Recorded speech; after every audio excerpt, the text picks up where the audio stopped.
John, John, there's no better podcast way to start a podcast than laughing. My name is Adam. This is the Digitally Native Podcast, and I've got my buddy John McCoy from We Are for Good, but more famously known for traveling across the United States. Which there's so much going on in your life.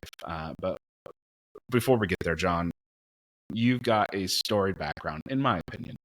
So let's run through this and figure out who exactly John is and why he should be here. You've done a lot of really creative things. Like you worked at Oklahoma State University Foundation. You worked with Crew, Campus Crusade for Christ, right? Albeit an intern, so I'll keep you humble. And then you went on to figure out some annual giving aspects for Integris, if I'm not mistaken, Foundation. And that. And you finally ended up with We Are for Good. But this whole journey has led you to this idea of what we're talking about today, which is community. And really specifically walking through the steps of how you built your digital community with We Are for Good. Before we get there, is it worth outing myself that we just took about 10 minutes worth of pod and I didn't set this up right? So we had this whole beautiful piece about how you went through and currently traveling the United States with your family. You picked up and sold your house and say, you know what, peace out. We're hitting the road, and figured out how large America really is. And here we are, John. John, how are you today?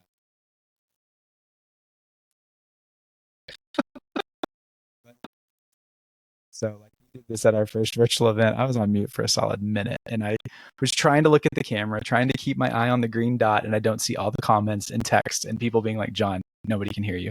So it feels very relatable. I'm happy to reshare anything that we've already talked about.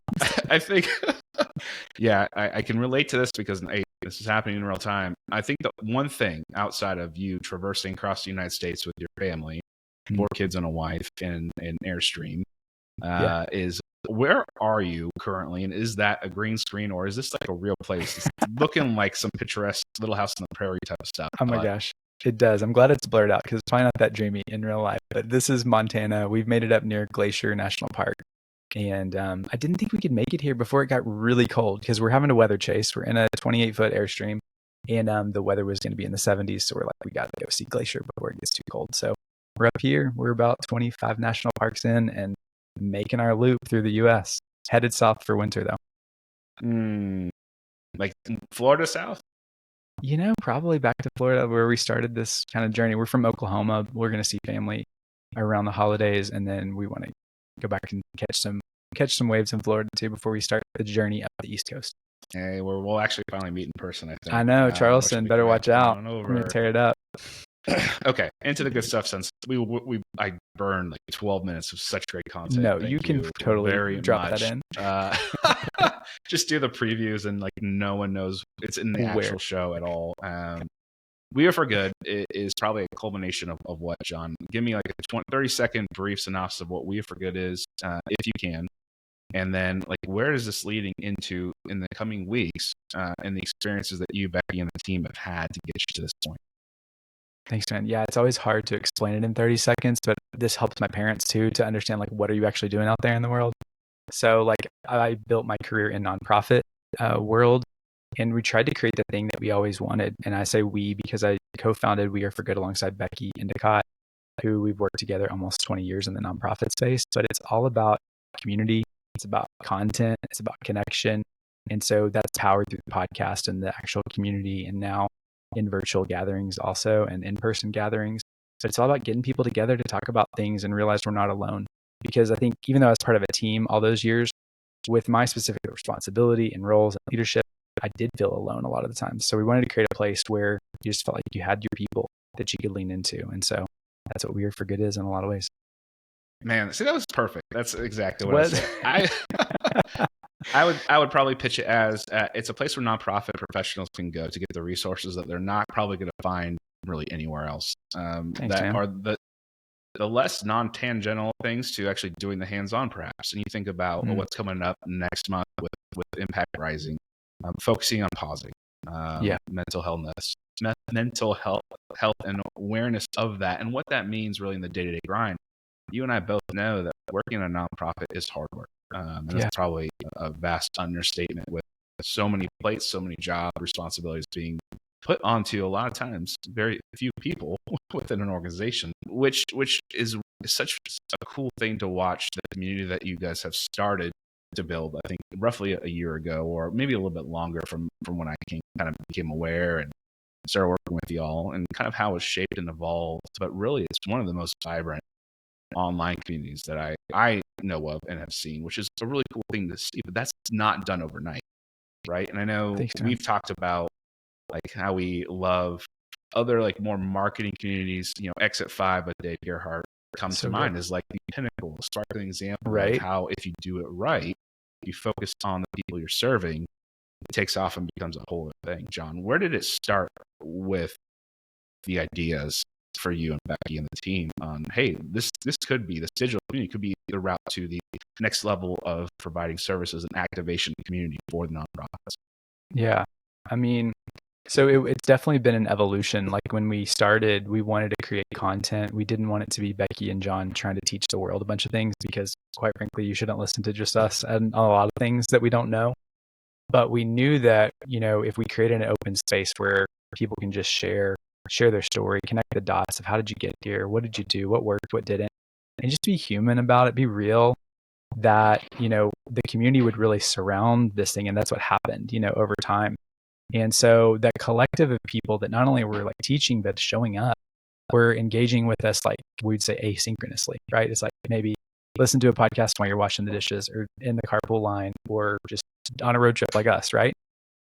But those community, engagements were happening also like on LinkedIn and kind of like asynchronously, but never together. And about 3 years into the We Are for Good journey, because man, we produced a ton of content. We look back now and we had like 550 conversations over the last 3.5 years, basically. And so we've met a lot of people, and a lot of people have found the podcast on the way. But we thought, man, what if this next, like era that we're like stepping into isn't just about talking, but it's about using the collective to like activate together? Because it's almost like a responsibility of like, man, you talk about the mental health of our sector, and I'm like, and that's like a passion of ours. Not only did we raise money when we were professional fundraisers for mental health resources in our community, like it was a very close to the heartbeat of what our work was, but also like, man, it's holding us back. It's hurting our retention rates of staff. It's hurting our ability to like and thrive in our jobs and like want to stay there.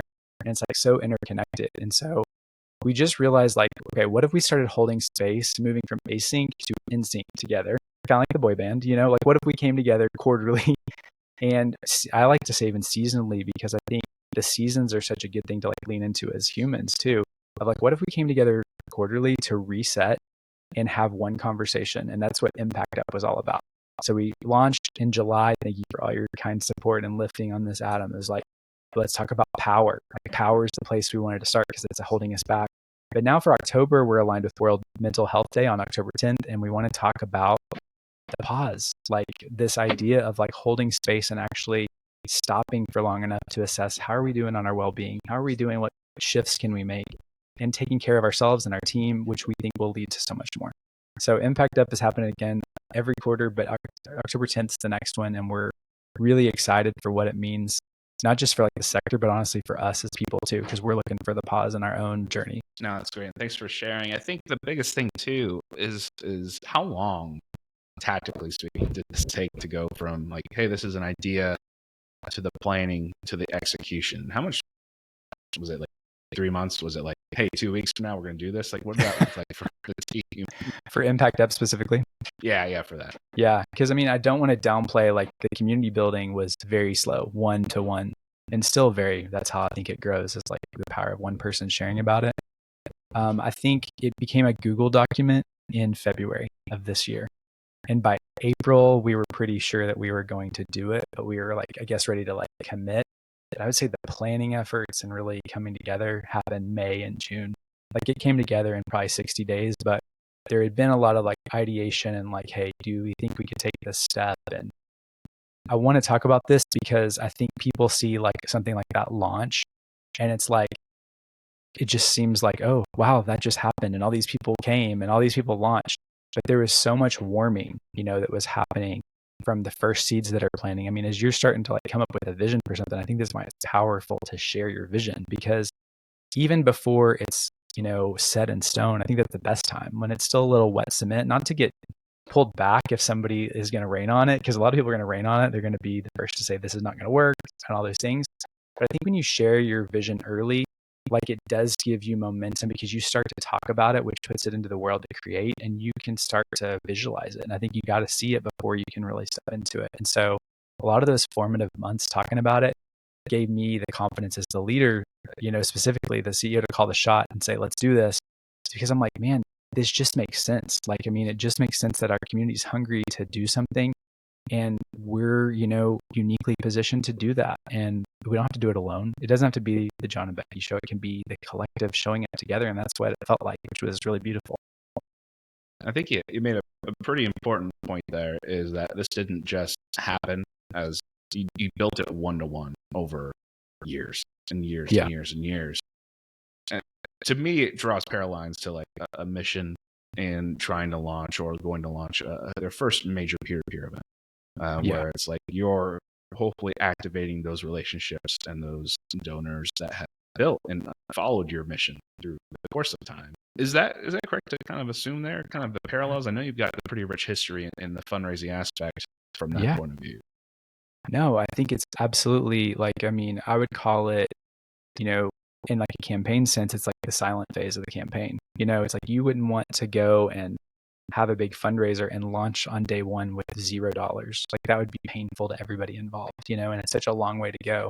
But like whatever you're launching, we call it, the warming sequence or the staging sequence of like setting the stage.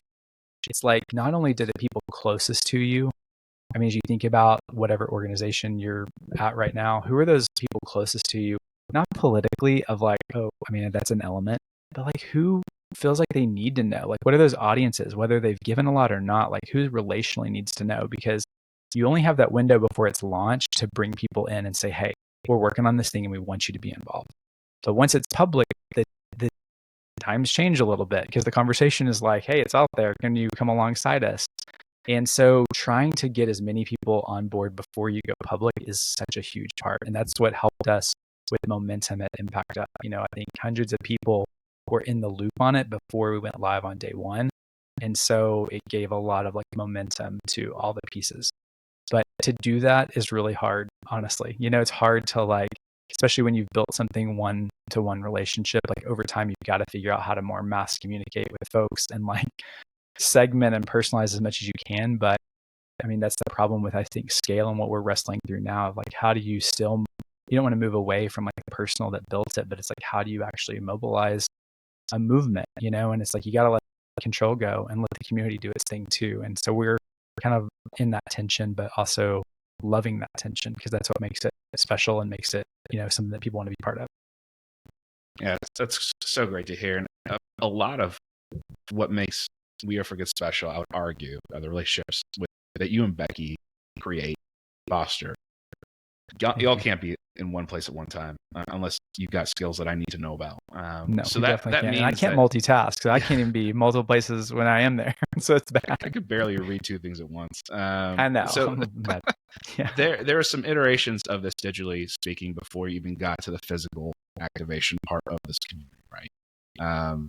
From how did that take shape over the years and in your vision as this is kind of morphed into a digital space that's almost like, we'll say 24/7, always on demand, into these really unique and special in-person events that serve as a catalyst to get people back into the digital community? Like, how did that start? Like, was that scary? I guess, first of all, even think about trying to launch.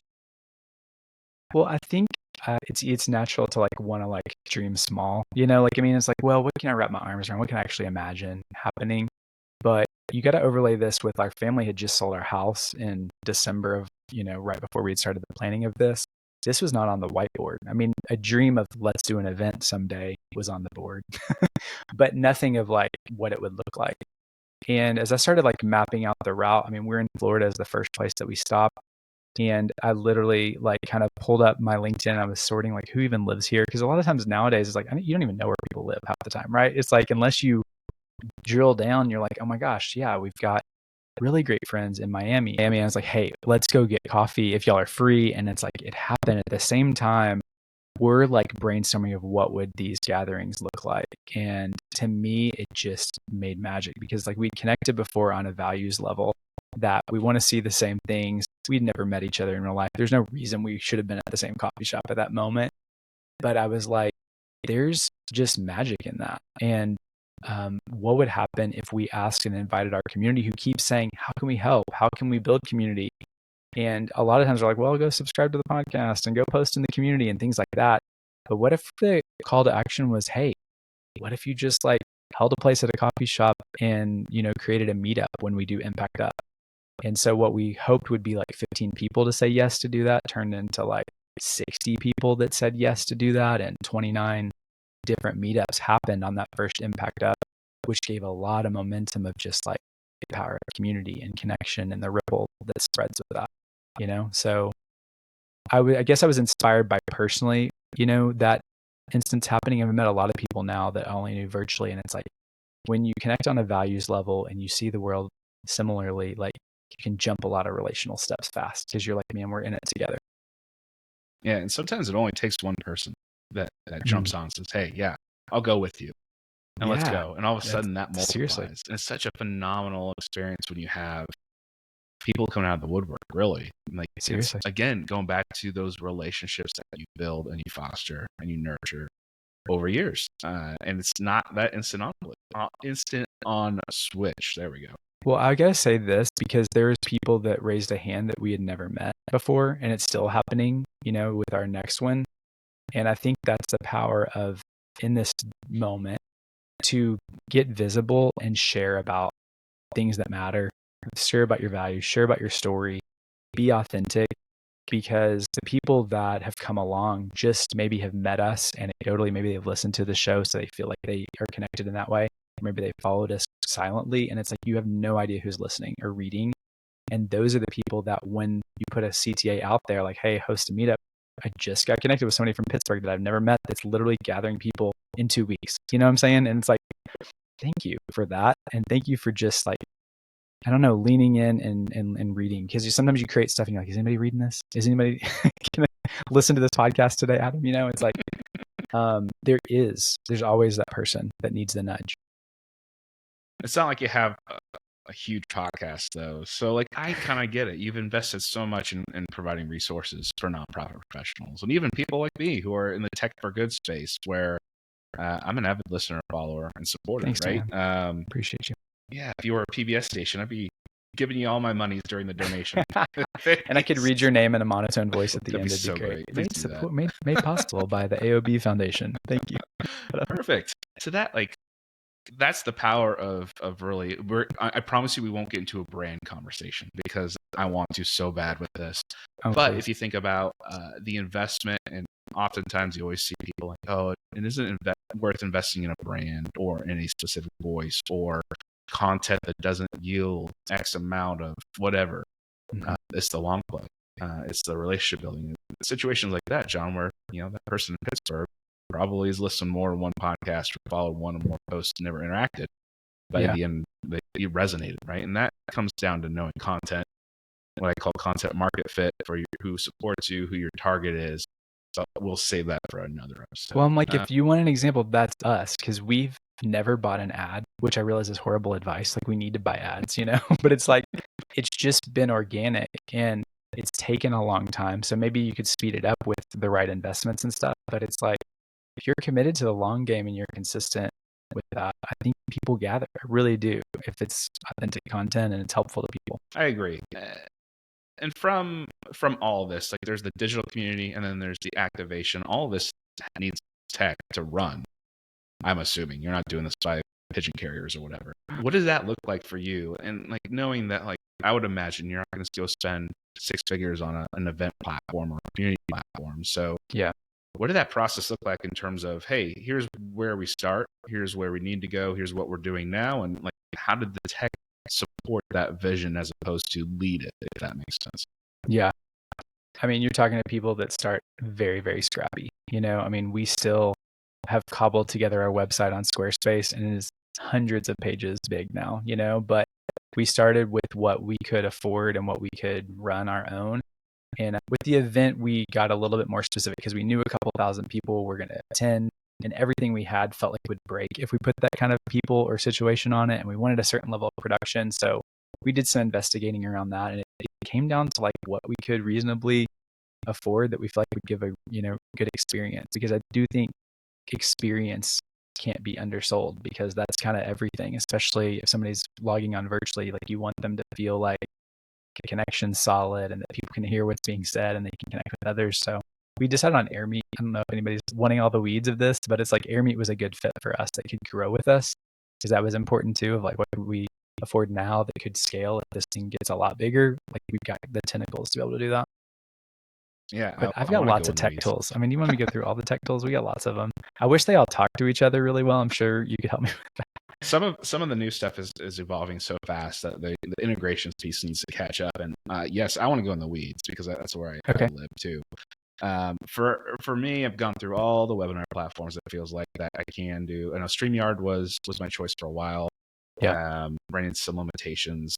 I use Riverside for all the recording stuff, but like the live streaming option just isn't terribly great yet. StreamYard seems to be the best like free option that gives you decent like end quality. Especially if you're a nonprofit thinking about, hey, how do I do in-person activations, but I need to start digitally. I need to kind of test the waters. Zoom, I guess, works too, although and they've added some better AI stuff. Yeah, that kind of makes it cool. Kind of cool, kind of odd, but cool. Well, we've been in meetings lately where a couple of us will go, we turn the AI on, but then we'll talk to ourselves to make action items so that it records and send it to us. But it really is funky in the flow of a normal human conversation. Yeah. And it's really fun to watch people be like, what are you doing, y'all? There's the registration email portion of that. So I'm assuming that you're using something to trigger not only signups. Yeah. Is that done through Squarespace, or are you all using something else? Yeah. So this was kind of a big decision. And I would say I'm a graphic person, so I'm like always diagramming how it all connects so we can also talk about it as a team. But we wanted our subscription and / registration to be kind of independent of any particular software, because we are scrappy. Like, we're not going to stay on Squarespace forever. We may not be on our membership platform forever. So I wanted those payments to be like separated so we could more easily connect it to something else. And so we use checkout page for that, I think is the name of it. And then it connects via Zap into AirMeet. So when someone registers, then they're going to get an automatic login through AirMeet. They're going to get added to our ConvertKit, which is our email tool, and get added to a warming sequence that comes out of ConvertKit that's going to help them, connect to the event. And then on the back end, I think there's more integrations in terms of like how AirMeet talks to different things and stuff like that. But I think those are the core ones that we definitely use and lean into. And it's all connected through Zapier. So I mean, Zaps are your friends. If you're not my friend, if you're not using Zapier, like, definitely figure out some ways to automate it, because we have a lot of Google Sheets that are created out of that. So we can get kind of like an easy list of like who's registered or who's in certain categories of certain things that we can slice and dice different ways. Okay. And does all this then, all the data points at the end, does that reside in the CRM? Yeah, I mean, we do have a CRM, but I'll say this is like a growing pain for us. Like, we use Copper CRM, and man, I really wish we could afford HubSpot. So if HubSpot's listening and wants us to be your guinea pig, like, we want you in our life. But Copper has been a good like first step for us. That's good. Yeah, come on over to HubSpot. I'll do all the implementation setup for you. Come on. Okay, Adam committed to this live. Let's make this happen. And that's also like, you don't need a CRM to do any of this. You don't need any of this tech tools. I think is the end thing is, as John says, start and be scrappy with what you can do and what you can afford and make it work for you. And as you grow, you kind of layer these things on, and you just make it work. Like, that's kind of the true startup way almost. I would just say definitely don't like let it make you not do the thing, because I think a lot of people sit on the sidelines as opposed to being like, StreamYard is a great virtual platform. I don't think it's like the best if you've got a lot of people and a lot of different presentations, because you don't have the same like green room capabilities that you do in some of the bigger platforms. But if you have a simple gathering, like, I think it's great. Like, we've run so many events through StreamYard, and I love that their team's really great. I think it's a great tool that's really affordable. And it's like, so start with something like that, and you can always upgrade to the bougie, right? They'll always take your currency, I'm sure. Yes, there's like the gold cast of the world where it's like the premium, both cost and feature sets, which I don't have. Totally. That. The enterprise or whatever. Yeah. John, how much of work has this all been? I think you kind of touched on it, but like in all reality, you're what, a 3 to 4 person organization. Yeah, 3.5. You have a lot currently. of help with volunteers standing up these local activations, basically. People jumping into the digital community to help, stoke conversation, help give answers. But in reality, like there's a lot that goes on behind the scenes that no one ever sees. And you said like it just kind of popped up and people assume it took like, oh, we winked and it happened. But like in all reality, what can nonprofits, especially those who don't have a lot of resources or headcount, expect to think about when they want to at least explore this idea of maybe a digital, consistent presence in a digital community or physical activation is kind of the best next step for their nonprofit? Yep. I mean, definitely the things you don't see online are what's the most important, and I think the relationship building that you probably already have as an organization is like where it's at, because the people that, for our instance, raised a hand to host, they're not only do they have a free schedule that day or open schedule, because that's one of the first hurdles, but it's like they want to like take the risk almost to put themselves out there and to attach themselves to it. So that is relational, and you need to like think about how are you building into these relationships over time.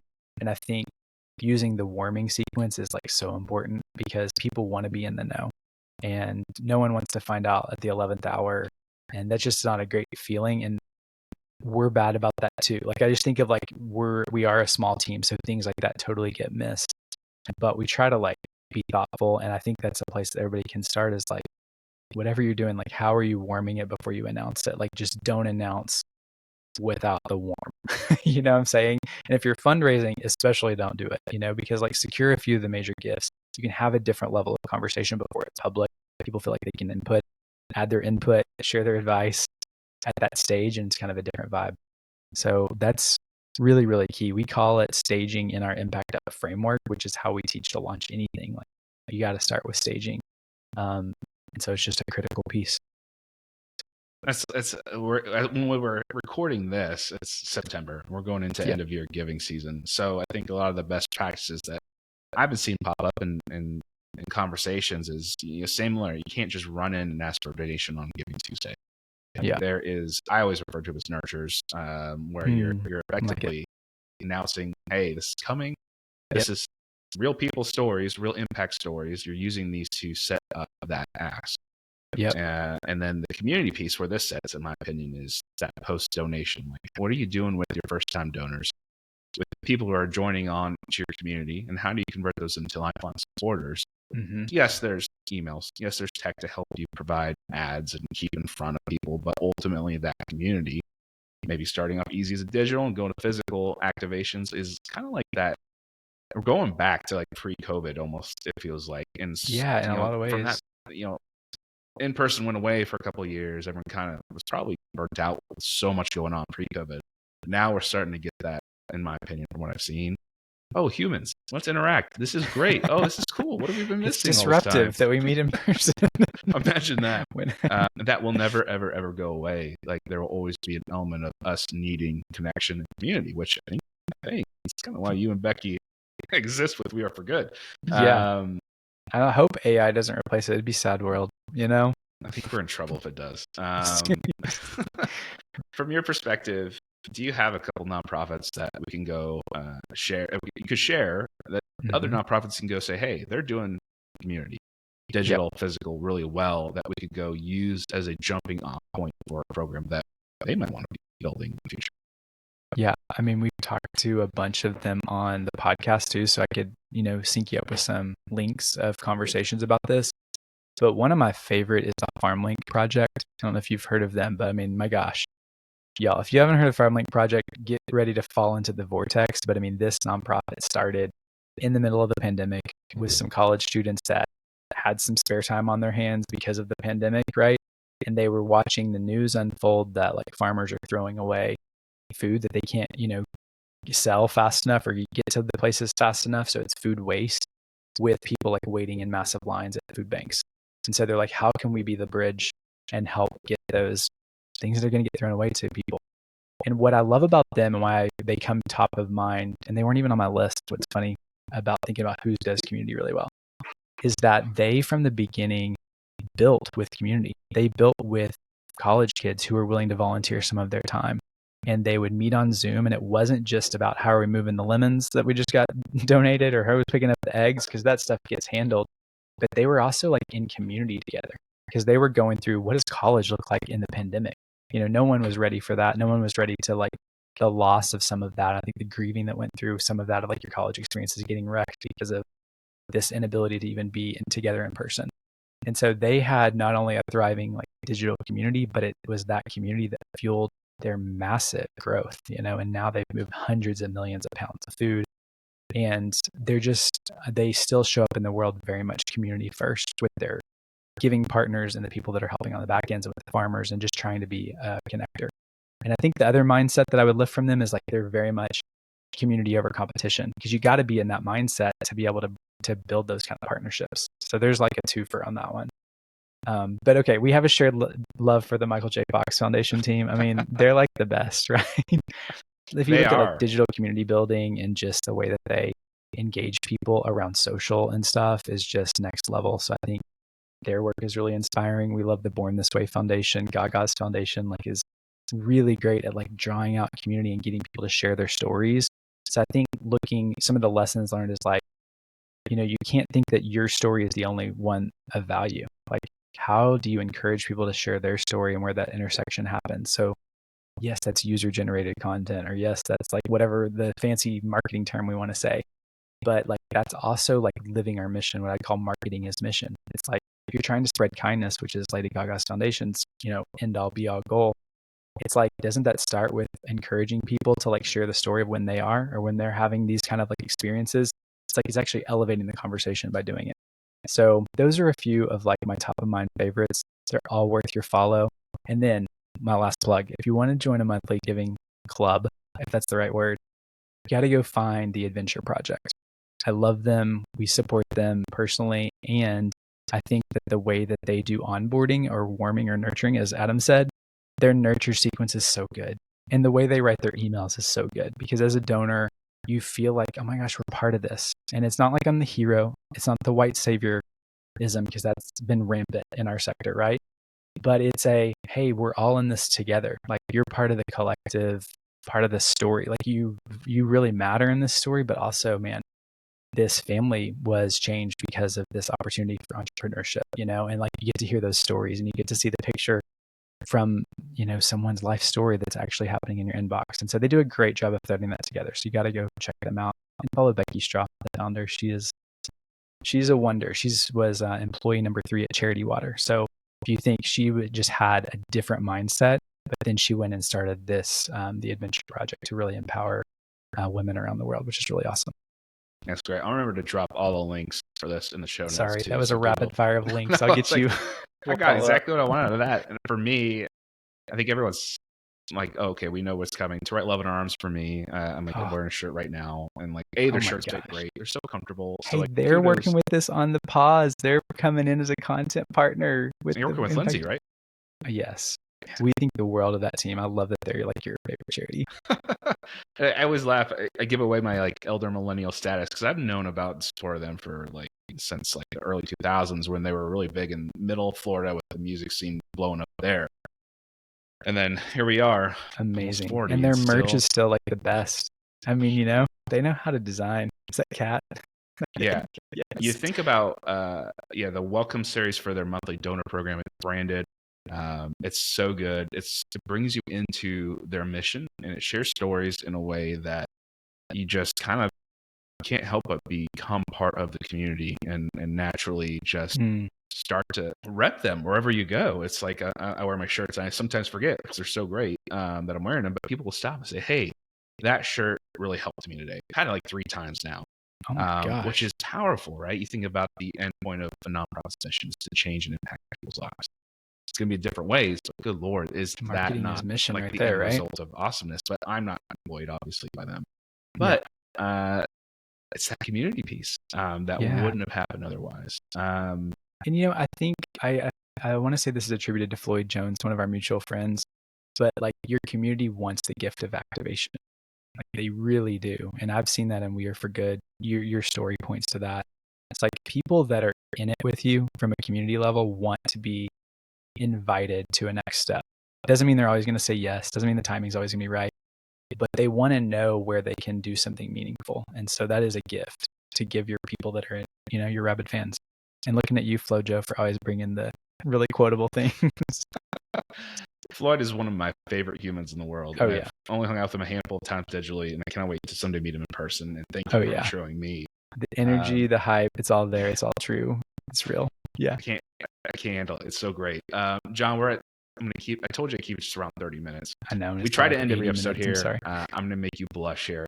John, thank you for what you and Becky and the team at We For Good do and to help impact and lift up nonprofit professionals. I know I've been impacted specifically by you and Becky in so many ways.